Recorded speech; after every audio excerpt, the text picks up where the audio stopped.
بسم اللہ الرحمن الرحیم۔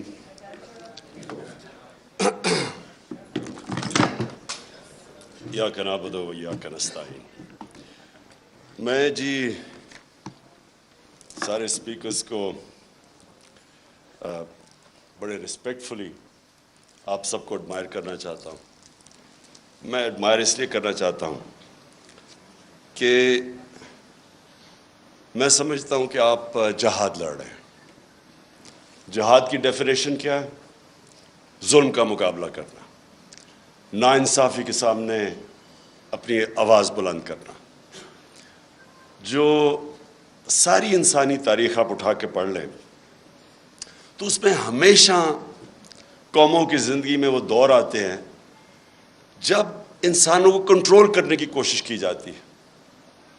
یہ جس کو ہم ڈکٹیٹرشپس کہتے ہیں، فیشزم کہتے ہیں، بادشاہت، یہ ساری جو آپ انسانی تاریخ دیکھیں تو کوشش یہ ہوتی ہے کہ انسانوں کو، جو اوپر بیٹھا ہوتا ہے بادشاہ یا ڈکٹیٹر، اس کی کوشش ہوتی ہے کہ انسان کی سوچ کو کنٹرول کر لے، اس کے اوپینینز کو کنٹرول کر لے، معاشرے کو کنٹرول کر لے۔ اور وہ کنٹرول کیوں چاہتا ہے؟ وہ معاشرے کی بہتری کے لیے نہیں چاہتا، وہ خود پوری پاور چاہتا ہے کہ وہ انسانوں کے اوپر راج کرے، بلکہ ایک چھوٹا خدا بننا چاہتا ہے، زمین کے اوپر ایک خدا بننا چاہتا ہے۔ اور انسانی تاریخ میں یہ بھی چیز ہے کہ زیادہ تر وہ معاشرے اوپر گئے ہیں جن میں آزادی ہو، آزادی رائے ہو، جو تنقید کو اجازت دیتے ہیں، جو حکمران کی اکاؤنٹیبلٹی کرتے ہیں، اس کا احتساب کر سکتے ہیں۔ اور یہ اگر آپ اسلام کی تاریخ پہلے دیکھ لیں، میں سب سے پہلے تو سے شروع کرتا ہوں کہ ریاست مدینہ کے اندر دو انسیڈنسز ہیں۔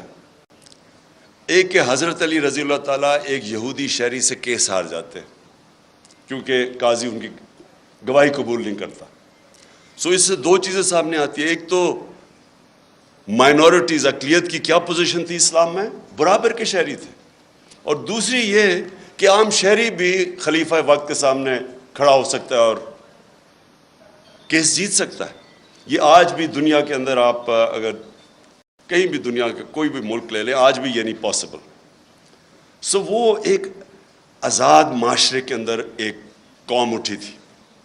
اور میں اس لیے لوگوں کو بار بار، کیونکہ بڑی بدقسمتی ہے ہمارے، میں جب ایچ ایس این کالج، میرے ماں باپ نے اتنا پیسہ خرچ کیا، میں جب وہاں سے نکلا تو مجھے اپنی تاریخ کا کوئی آئیڈیا نہیں تھا، مجھے اسلام کی تاریخ کا آئیڈیا نہیں تھا۔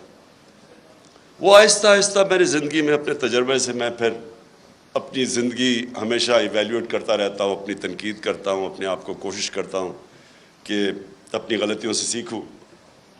تو میں نے جب دو معاشرے، برطانیہ جدھر میں نے 20 سال گرمیاں گزاری اور پاکستان، تو میں دونوں معاشروں کو جب اینالائز کرتا رہتا تھا تو میں خود کئی چیزوں کے اوپر کئی نتیجوں میں پہنچا۔ تو وہ جو دور تھا 622 سے لے کے 632 تک، جب ہمارے نبی صلی اللہ علیہ وسلم مدینہ میں آئے اور پھر دنیا سے گئے، اس کے اندر انہوں نے انسانوں کو آزاد کر دیا۔ یہ دیکھیں، یہ جو آزادی صحافت ہے نا، جو فریڈم آف ایکسپریشن ہے، اس سے بڑی یہ ایک حصہ ہے انسان کو آزاد کرنے کا۔ کیونکہ انسان کو ذہنی طور پہ جب آزاد ہوتا ہے تو وہی قومیں اوپر جاتی ہیں، وہ انسان بڑے کام کرتے ہیں، غلام کبھی بڑے کام نہیں کر سکتے۔ اس لیے علامہ اقبال، جو علامہ اقبال کی آپ شاعری پڑھیں تو وہ غلام مسلمانوں کو جگانے کی کوشش کر رہے تھے، خودی کو اور خودداری کو، جو ان کے کانسیپٹس تھے، وہ لوگوں کو جگا رہے تھے۔ کیونکہ غلامی جو سب سے بری ایک انسان کے اندر چیز کرتی ہے، اس کے اندر احساس کمتری ڈال دیتی ہے۔ مجھے تو بڑی اچھی طرح، ہم جب ایاز امیر کی طرح، ہم بھی پہلی جنریشن ہیں جو پاکستان میں بڑے ہوئے، آپ کو صرف میں غلامی بتاتا ہوں کہ یہ کیا ظلم کرتی ہے ایک انسان کے اوپر، اس کے پوٹینشیل کو کیسے ختم کرتی ہے۔ جمخانہ کلب ہوتا تھا، پنجاب کلب، سندھ کلب، آزاد ہوئے ہم 47 میں، 74 تک سندھ کلب کے اندر آپ پاکستانی کپڑے پہن کے نہیں جا سکتے تھے, آپ کو سوٹ پہننا پڑتا تھا 74 تک. اور خیر سارے انگریزی بولتے تھے جس طرح کہ, اور میں نے بتایا اردو جب بولتے تھے تو بلاول کی طرح بولتے تھے, بارش آٹا اپنے وہ جب ویٹر سے بولتے تھے تو کہ ہم شرم آتی تھی اپنے آپ سے.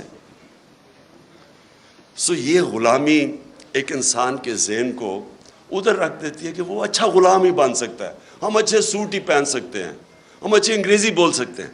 لیکن جو ایکسپلوژن ہوئی تھی مسلمانوں کی, جب ہمارے دنیا کے سب سے عظیم لیڈر نے انسانوں کو ذہنی طور پہ فکری آزادی دی تھی, تو انہوں نے ہر چیز میں دنیا کی امامت کی تھی. سب 200-300 سال تک سارے سائنٹسٹ مسلمان تھے. تو وہ جو میری کوشش ہے کہ یہ جو میں حقیقی آزادی کی بات کرتا ہوں, تو میں یہ چاہتا ہوں کہ میری قوم آزاد ہو, اور صرف آزاد قوم اوپر جائے گی. لیکن وہ قوم تب تک آزاد نہیں ہو سکتی جب تک پہلے تو ہم اپنے معاشرے کے اندر یہ جو آزادی رائے اس کو انڈرسٹینڈ کریں. مجھے کہتے ہیں لوگ کہ جی آپ کے دور پہ تھے تو آپ نے پتہ نہیں کوئی سختیاں کی. پہلے تو میں یقین آپ کو دلاتا ہوں, میں نے کبھی مجھے آزاد میڈیا سے خوف نہیں ہوا. نہیں, اس کی وجہ آپ ڈرتے تب ہیں, کیوں ڈکٹیٹرز ڈرتے ہیں, یا کیوں جب بھی کوئی آپ دیکھ لینا مڈل ایسٹ کے اندر جو بادشاہ تھا وہاں کوئی آزادی رائے نہیں ہے. کیوں ہے؟ کیونکہ وہ کنٹرول چاہتے ہیں لوگوں کا. کرپٹ پولیٹیشنز, نواز شریف نے, مجھے ابھی بھی یاد ہے 97-98 میں ہوگا کہ وہ نجم سیٹھی کو اس نے تنقید کی اس کی کرپشن پہ, اس نے اس کو بند کر کے 3 دن مار پڑوائی. اور میں افسوس کرنے گیا تو ابھی یہ عمران ریاض بات کر رہا تھا, وہاں یہ نہیں انہوں نے کہا کہ مجھے بڑی پاکستانیوں سے کال آئی جب نجم سیٹھی کو اس نے مار پڑوائی نواز شریف نے, اس نے کہا مجھے اسٹروپ ٹالبوٹ سے کال آئی ہے, امریکہ سے کال آئی ہے کہ جی بڑا ظلم ہو گیا. کیوں یہ ان کو خطرہ ہوتا ہے؟ کیونکہ انہوں نے کرپشن کی ہوتی ہے. جب کرپشن کی ہوتی ہے تو ان کو کنٹرول کرنا ہوتا ہے, اور یا پھر تم نے قانون توڑنے ہوتے ہیں. مجھے ایک ایشو ہوتا تھا. دیکھیں, آزادی رائے کا مطلب یہ نہیں کہ آپ لوگوں کی توہین کریں, سلانڈر کریں. اب میں کیونکہ انگلینڈ میں نے کیس لڑا ہوا ہے عدالت کے اندر ڈیفیمیشن کا, تو وہاں تو اگر آزادی رائے ہے تو ساتھ پورا یہ بھی آپ کو چیک اور بیلنس ہے. آپ ہر کچھ کسی کی پگڑی نہیں اچھال سکتے, تو لوگوں کو موقع ملتا ہے کہ عدالت میں جا کے اپنی عزت بحال کرے یا ڈیفیمیشن کے اگینسٹ کیس کرے. بدقسمتی سے میں پرائم منسٹر تھا, میرے اوپر اسی نجم سیٹھی نے کوئی بڑی غلط باتیں رکھی, میں اس کو عدالت میں لے گیا. میرے دور میں تو وہ کیس لگا ہی نہیں. تو پرائم منسٹر کو ہی اگر انصاف نہیں ملتا تو بیچارے عام لوگوں کو کیا ملنا ہے. جب آپ کے پاس آزادی آتی ہے اس کے ساتھ ذمہ داری بھی آتی ہے. میں نے جتنا ٹائم برطانیہ میں گزارا اس کے ساتھ ذمہ داری ہوتی ہے آزادی کے ساتھ. اب میں دوسری چیز پہ آتا ہوں, پاکستان میں کیا ہو رہا ہے. میں نے ابھی ایاز امیر نے بڑی ڈیٹیلز میں اس چیز کے اوپر بات کی. میں اپنی ذرا ایوولوشن بتاتا ہوں کہ ہم جب 90s کے اندر تماشا دیکھ رہے تھے, دونوں پارٹیز آئیں, 2 دفعہ کرپشن میں دونوں کو نکالا گیا, تو تب ہمارے ان دونوں پارٹیز کو دیکھ کے میرے بھی ذہن میں آیا کہ شاید کم کرپشن ہوگی کہ اگر ملٹری اس سے بہتر ہوگی. یہ ہم نے واقعی سوچنا شروع کر دیا کہ اس سے بہتر تو ہے. وہ ضیاء کے زمانے میں گروتھ ریٹ بھی زیادہ تھی, اکانومی بھی آگے تھی, لگ رہا تھا. تب وہ اور چیز ہے کہ تنقید نہیں تھی, تو اس لیے کئی چیزیں پتہ ہی نہیں چلتی تھی. تو ہم نے بھی یہ سوچنا شروع کیا, کیونکہ انہوں نے جو دونوں دفعہ کرپشن میں گئی, ان کے اوپر دونوں نے ایک دوسرے کے اوپر جو کیسز بنائے کرپشن کے, کوئی سر مال تھا, کوئی ہدایبہ پیپر مل تھی.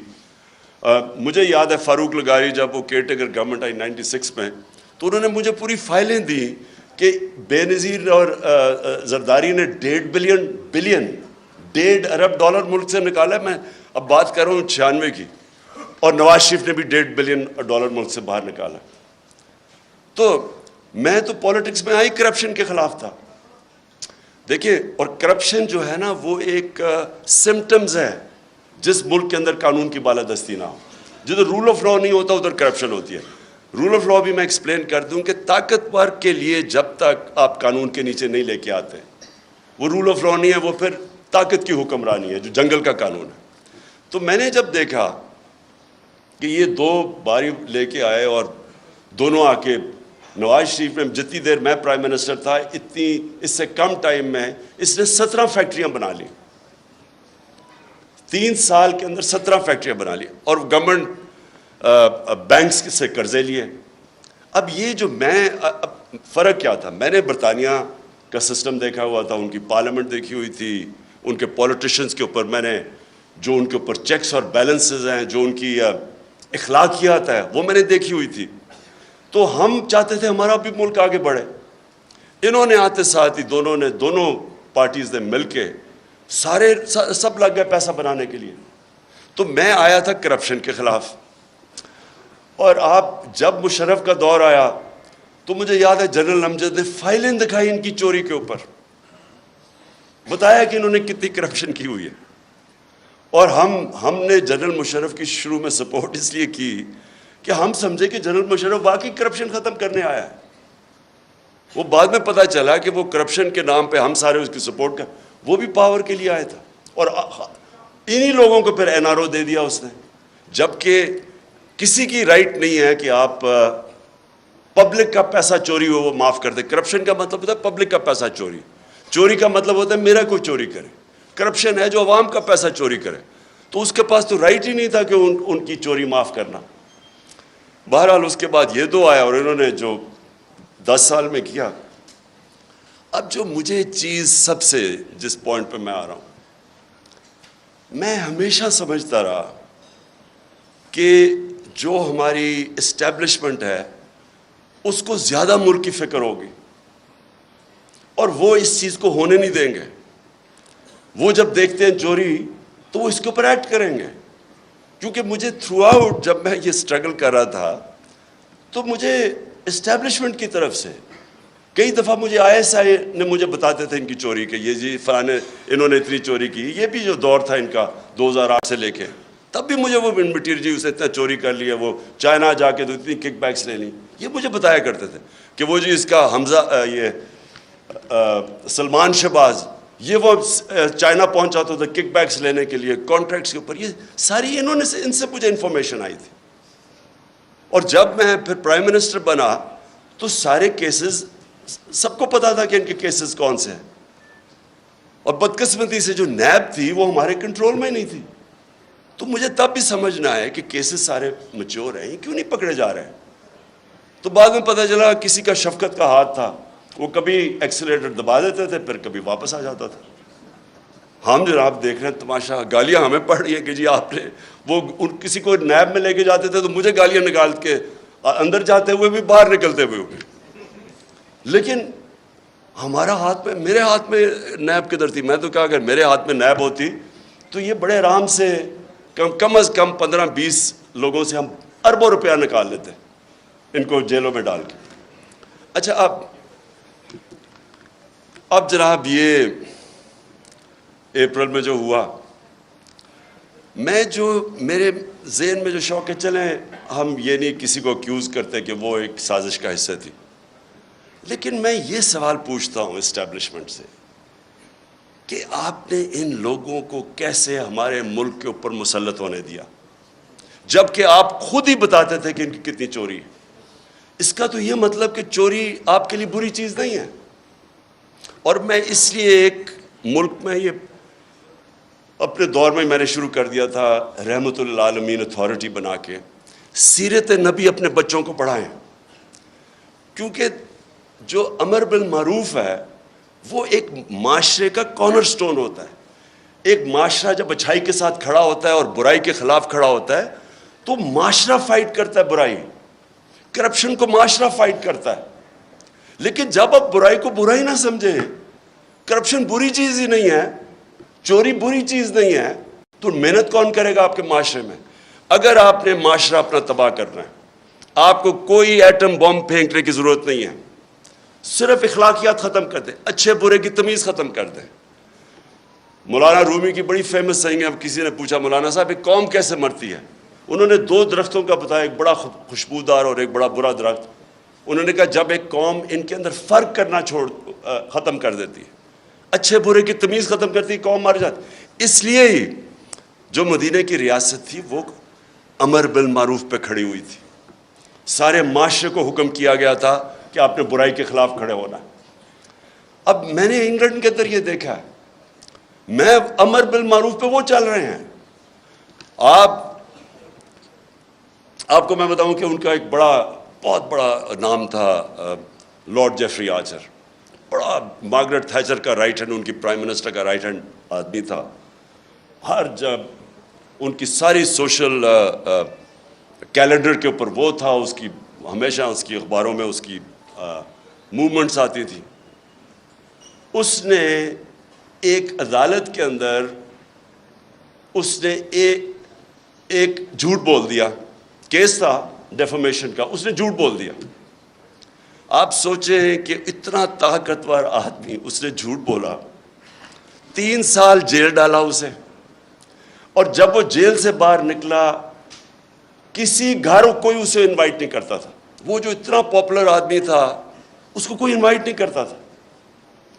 عوام نے فیصلہ کیا کہ جناب اس نے غلطی کی ہے، اس نے اور کیا کیا، جھوٹ بولا. اب یہاں سوچے کہ لنڈن تو تھوڑے، پاکستان بھی میں میری کوئی پراپرٹی نہیں ہے، اور اس کے اوپر پھول پھینکے جا رہے ہیں. وہ جا کے ادھر جا کے وہ دوسرا والا کہہ رہا ہے کہ یعنی قطری خط جو ایک اپنی اربوں روپے کی پراپرٹیز کے لیے ایویڈنس پریزنٹ کر دے اور اس کو کوئی فرق ہی نہ پڑے ملک میں. ایک برنی میڈوف ملٹی بلینر بن گیا امریکہ کے اندر. اس کے بعد اسے پتا چلا کہ جی برنی میڈوف نے جو پیسہ بنایا تھا وہ ایک پونزی اسکیم تھی، یعنی ایک فراڈ سے بنایا تھا. اس کے 2 بیٹے تھے اور بیوی، ان کو بھی نہیں پتا تھا. جیسے ہی پتا چلا ان کو کہ یہ فراڈ میں پکڑا گیا، جب اسے پکڑا، ایک بیٹے نے خودکشی کر لی، مطلب کہ میں معاشرے میں نہیں اب رہ سکتا. دوسرا بیٹا سولٹری، یعنی اپنے آپ کو اس نے آئسولیٹ کر دیا اور 2 سال کے بعد مر گیا. بیوی نے طلاق دے دی، یعنی اس کی اپنی فیملی نے اس کو ڈس اون کر دیا.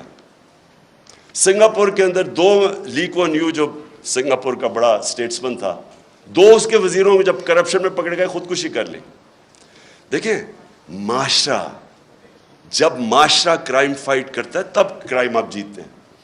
اب میں جب تھا جی فلانے نے پیسہ ادھر کر دیا، اس نے ادھر کر دیا، کس کو پکڑیں گے آپ جب تک معاشرے کے اندر آپ یہ اچھے برے کی تمیز نہیں دیں گے. اور ادھر میڈیا کا بہت بڑا ہاتھ ہے. اب ابھی آپ نے بات کی کہ جی دیکھیں کوئی سچ فلانے کے لیے اور کوئی سچ عمران خان کے لیے. ٹھیک کہہ رہے ہیں، یہ بالکل آپ ٹھیک کہہ رہے ہیں کہ گورننس، کوئی کہے گا کہ عمران خان کی بہتر ہے، کوئی کہے گا کہ شہباز شریف کی بہتر ہے. کہہ سکتے ہیں کیونکہ ڈفرینٹ اوپینینز ہے. کوئی کہے گا کہ اکانومی اس ٹائم میں بہتر تھی، کوئی کہے میرے ٹائم میں. یہ بالکل ٹھیک ہے. لیکن جب کوئی لوگ کرپشن کے اندر 16 ارب روپے کی corruption open and shut case میں، اگر ایف آئی اے کو اس کا انڈر ٹرائل ہے، اس کو آپ کیسے کہہ سکتے ہیں کہ جی وہ میری رائے اور فرق ہے اور اس کی رائے فرق ہے. وہ تو اس کا مطلب کہ جب اب نواز شریف جھوٹ بول کے 4 ارب روپے کی پراپرٹیز ہیں لنڈن کے اندر جدھر ہیں، اس کے بیٹے نے ایڈمٹ کیا کہ یہ بینیفیشری اونر ان پراپرٹیز کی مریم نواز ہے. مریم نواز جب چھوٹی تھی، جب پراپرٹیز نہیں، اس کا مطلب نواز شریف کا پیسہ ہے. کیا وجہ ہے کہ آج تک اس کو کئی لوگ لیڈر مانتے ہیں؟ بلکہ اسکیم پوری ایک کوشش ہو رہی ہے کہ اس کو پاکستان کے اندر ابھی پھر کہ عمران خان کو بھی ڈسکوالیفائی کرو اور پھر کہیں جی اچھا دونوں کو ہم الیکشن لڑنے کی اجازت دے دیتے ہیں. یعنی مجھے اور اس کو ایک ہی جگہ پہ کھڑا کر دیا. اتنے بڑے لٹیرے کو کہ یہ کہہ رہے ہیں کہ جناب عمران خان وہ کیونکہ پتہ نہیں وہ اس کیس کے اندر الیکشن کمیشن. دیکھیں یہ ہمارا سب سے بڑا چیلنج ہے. اور ادھر میڈیا کا بہت بڑا رول ہے، بیکاز میڈیا عوام کے اوپینین کو شیپ کرتا ہے. جس طرح کہ اسحاق ڈار جب گیا ہارٹ ٹاک کے اوپر، تو اس نے جو اس کا حال کیا ہے، کوئی بھی ویکنس جس میں ہو، یہ جس کے اوپر کرپشن کی، وہ نہیں جا سکتے میڈیا کے اوپر، وہ چھپتے ہیں میڈیا سے. یا ہر روز شام کو جن کے اوپر اربوں روپے کرپشن کے کیسز ہیں وہ جا کے بٹھا دیتے ہیں ایک بیچارہ پی ٹی آئی کا معصوم سا ہے, وہ بٹھا دیتے ہیں ساتھ, وہ پنچنگ چل رہی ہوتی ہے, تم چور ہو تم چور ہو. سو میری سب سے یہ جو اور اسی کے اوپر میں آ رہا ہوں کہ جب ہماری اسٹیبلشمنٹ کو پتہ تھا ان کی پاس کتنے سال 30 سال سے یہ ملک کو لوٹ رہے ہیں, سارے ان کے پاس کیسز, مجھے انہوں نے دکھائے ہوئے. میں سوال یہ پوچھتا ہوں کہ انہوں نے کیسے ان کا راستہ نہیں روکا؟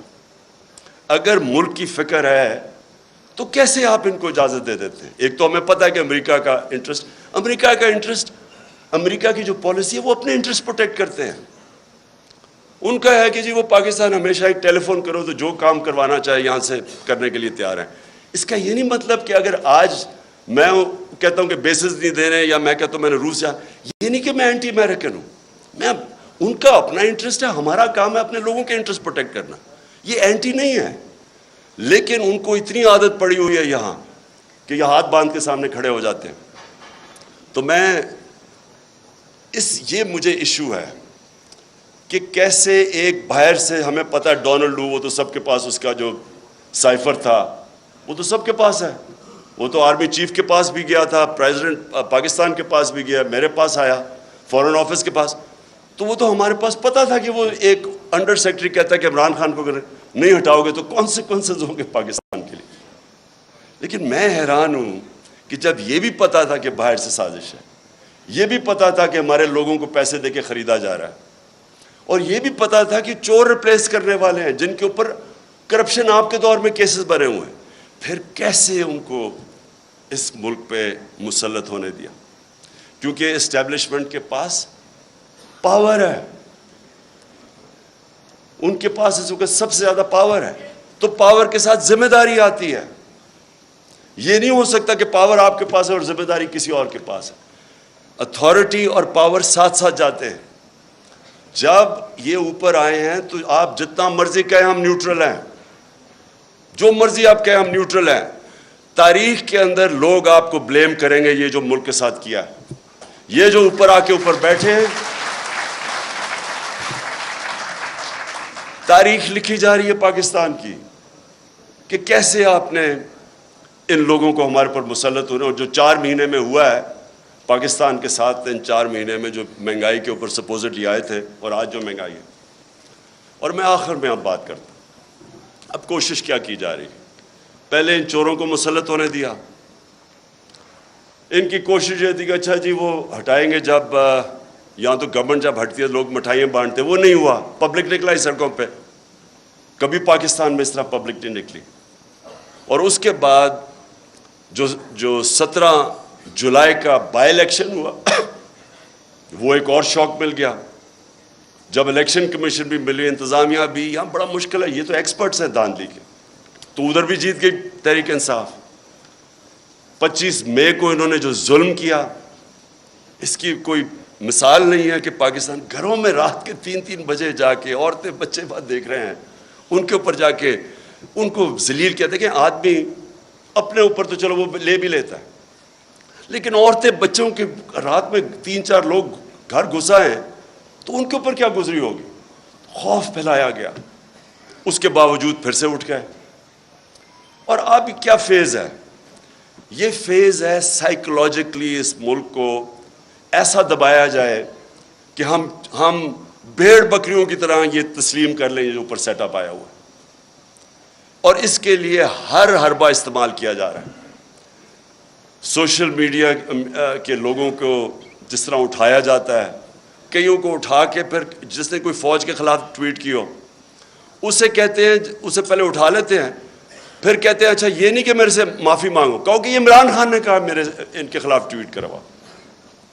ان سوشل میڈیا وہ بیچارے بچوں کو اٹھا رہے ہیں.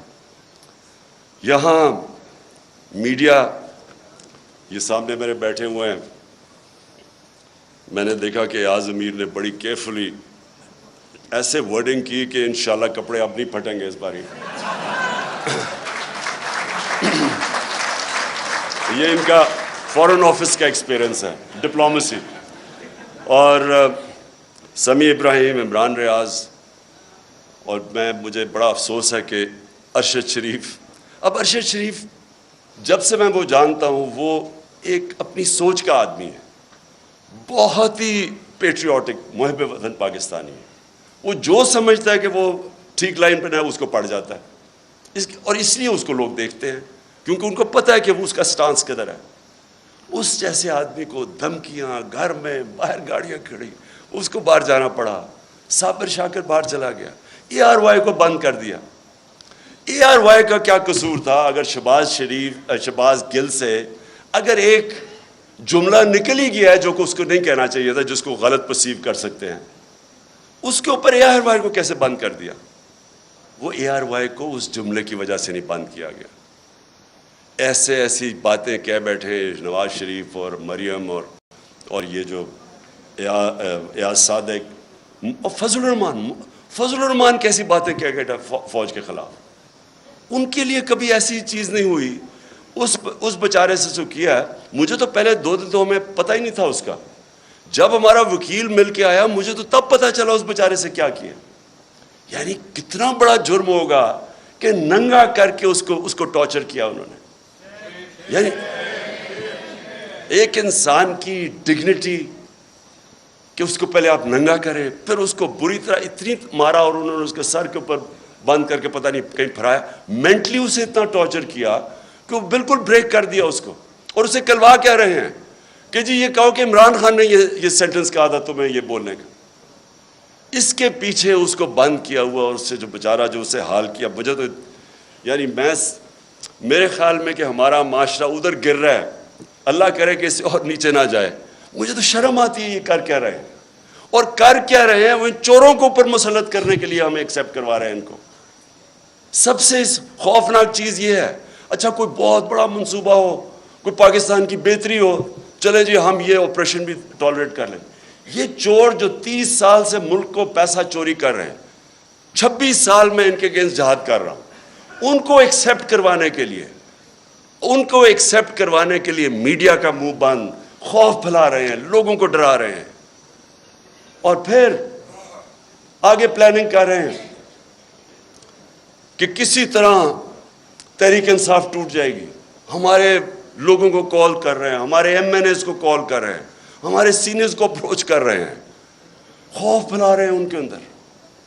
اور میں اس لیے آج ساری اپنی قوم کے سامنے کہنا چاہتا ہوں کہ دیکھیں یہ واقعی ایک پاکستان کا ڈیفائننگ مومنٹ ہے. میں پھر سے کہوں گا کہ آز امیر اور میں, ہماری وہ جنریشن ہے جو پاکستان کے ساتھ بڑی ہوئی ہے. میں نے کبھی اپنی قوم کے اندر یہ شعور نہیں دیکھا, ایسی بیداری نہیں دیکھی. فیملیز رات کے 12 بجے تک جلسے اٹینڈ کر رہی ہیں. میں جب انہوں نے جب 25 مئی کو یہاں ظلم کیا تو ہم بڑی وہ کنٹینر میں آہستہ آہستہ جب آ رہے تھے, صبح کے 6 بجے 7 بجے سڑکوں کے اوپر لوگ کھڑے ہوئے تھے, اور فیملیز اور بچے لوگوں نے اٹھائے ہوئے. یہ کوئی بھی, میں یہ چیلنج ان کو کرتا ہوں, آپ جو مرضی کر لیں, جتنا مرضی خوف پھیلا لیں, یہ جو اس وقت اس ملک میں بیداری ہے اور یہ جو قوم اٹھ رہی ہے, آپ کچھ بھی نہیں کر سکیں گے. آپ جو مرضی کر لیں, یہ قوم, یہ جو بیداری کا اور شعور کا جن ہے, یہ کبھی بوتل میں آپ واپس نہیں ڈال سکتے. اور جتنا آپ اس کے اوپر آپریشن کریں گے اور جتنا لوگوں کے اوپر ظلم کریں گے, اسے شہباز گل سے پوچھ رہے جی عمران خان کھاتا کیا ہے, پہلے تو اسے کہہ رہے ہیں کہ عمران خان کے خلاف سٹیٹمنٹ دو, پھر کہتے کھاتا کیا ہے. میں آپ سب کو بتانا چاہتا ہوں کہ یہ ایسے نہیں وہ پوچھ رہے کھاتا کیا ہے کہ ان کو میری ڈائٹ کی اتنی فکر نہیں ہے. 4 شہباز شریف کے جو گواہ تھے FIA کے 16 ارب کے کرپشن کیس کے اندر, 4 گواہ 2 مہینے کے اندر ہارٹ اٹیک سے مرے ہیں. ان کو کھانے کا ہی پتا تھا کہ وہ کھاتے کیا ہیں. اس کا جو انویسٹیگیٹر تھا ڈاکٹر رضوان FIA کا, وہ ہارٹ اٹیک سے مرا. جو دوسرا انویسٹیگیٹر تھا اس کو ہارٹ اٹیک ہوا لیکن بچ گیا. اور یہ کھاتے کیا ہیں پتا ہوتا ہے تو یہ پھر ان کو آگے پھر کیسے ان کو ٹھکانے لگاتے ہیں. تو میں یہ آخر میں اپنے نیوٹرلز کو پیغام دینا چاہتا ہوں. کیا آپ کو فکر ہے اس قوم کی؟ بالکل یاز امیر نے ٹھیک بات کی. آپ کو پتہ ہے ملک کدھر جا رہا ہے؟ کیا کسی ملک کی جو معیشت کا اس وقت حال ہے، کیا جب تک پولیٹیکل سٹیبلٹی نہیں آتی معیشت ریکور کر سکتی ہے؟ معیشت کیسے آپ کی ٹھیک ہوگی جب ایک ملک میں کسی کو واقعی نہیں پتا، مجھے نہیں پتا، کسی کو نہیں پتا کہ 1 مہینے 2 مہینے 3 مہینے میں کیا ہوگا. میں نے اگر آج معیشت اس طرح اوپر جاتی ہے، دولت میں اضافہ تب ہوتا ہے جب ملک میں انویسٹمنٹ ہوتی ہے، نوکریاں ملتی ہیں، ویلتھ کریشن ہوتی ہے. تو جو بھی انویسٹمنٹ کرتا ہے وہ پہلے دیکھتا ہے کہ آج اگر میں پیسہ انویسٹ کروں گا تو 3-6 مہینے 1 سال کے بعد اس کو سرٹنٹی چاہیے ہوتی ہے، اس کو سٹیبلٹی چاہیے ہوتی ہے اگر پیسہ اس نے انویسٹ کر رہا ہے. آج کون انویسٹ کرے گا؟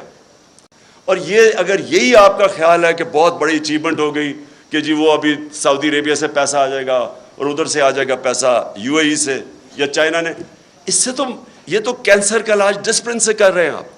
اگر ویلتھ کریشن ہی نہیں ہو رہی اور آپ قرضے لیتے جا رہے ہیں تو قرضے تو واپس کرنے ہیں آپ نے، تو ڈیٹ سروسنگ تو بڑھتی جا رہی ہے.